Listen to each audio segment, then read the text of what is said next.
Hey, good morning everybody. I'm Tom from TSH Concrete. This is our very first YouTube video. We're going to go over different aspects of concrete, how to pour in place and finish, and see if it benefits anybody. It's kind of cold in here, so we've been running heat all night. The last couple of days, we're going to pump this basement since it's so bad outside. So we'll be doing some concrete pumping and finishing of a basement floor.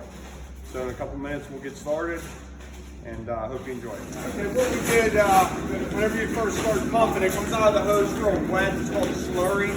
So we pump that underneath the plastic, and that just disappears in the gravel. So now we're pumping down the wall, and we have a chalk line against the wall. And we're going to level that up, come it down nice and even, and then we'll fill in, and you'll see it as we go. I'm going to stop talking now because nobody wants to hear me talk, and get busy. And here we're setting the height of the concrete using a pre-cut board to the exact length.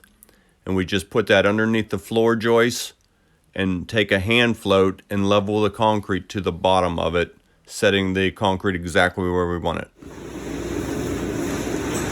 So, doing this, it's key to have a good breaker behind you, getting it close, leaving you just a little bit excess to work with, and you just pull it down to where the end of your board hits that screen, that level spot, and back and forth, looking side to side.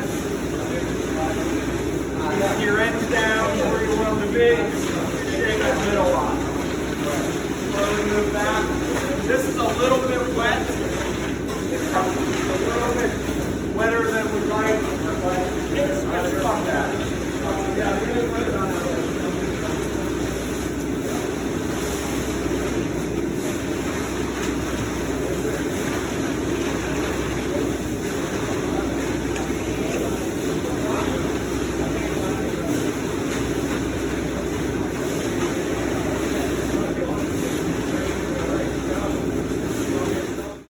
A couple tips on straight edging: using a sawing motion back and forth, keeping the board as flat as you can, slightly turn it up on edge in the direction that you're moving, side to side, keeping the ends down, and using a hand float if you'd like to fill in your footprints as you move back.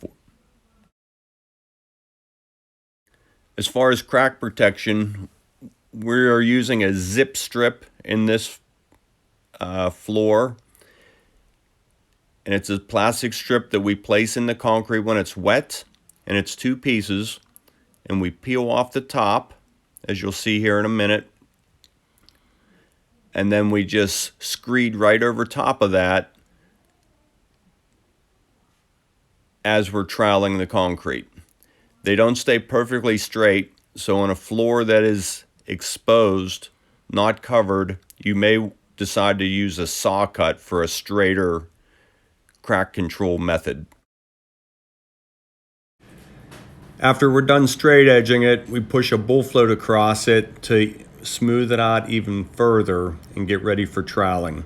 Just move the bull float across the concrete, slightly tilt it up in the direction you're going so it doesn't dig in. And once you get to the wall, you turn and come back. And when you make the transition turning, keep it to a minimum so you don't dip the concrete. And just repeat this step all the way across the floor.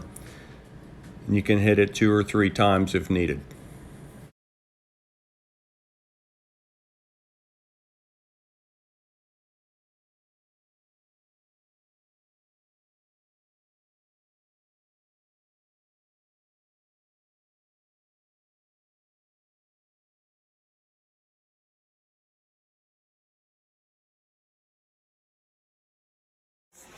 If I straight edge it once, if Tommy does it, typically. On a big floor, when you have multiple trucks, it's important to pull that tight edge down and get ready for the new concrete to be placed in there. After the concrete sets a little while, we get on it with knee boards, or in this case, we use sliders. And we float the concrete, get it nice and even, and then hit it with a steel trowel. We'll do this 2 or 3 times to get it smooth. Now notice when he's on there, this is the first time he's on it, and he's barely sinking in, maybe 1/4 of an inch. And you don't want to get on too soon and make a mess out there.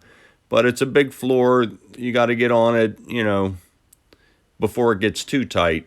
So every job's a little bit different. You just feel it. Whenever you think you're going to sink in 1/4 inch or less, I'd say go ahead and get started troweling. Okay, that's about it for today. I'm going to go ahead and sign off. Thanks for watching. I hope it was helpful. Tune in again for more detail on the steel troweling portion of the floor. So come back and check out our channel. Thanks.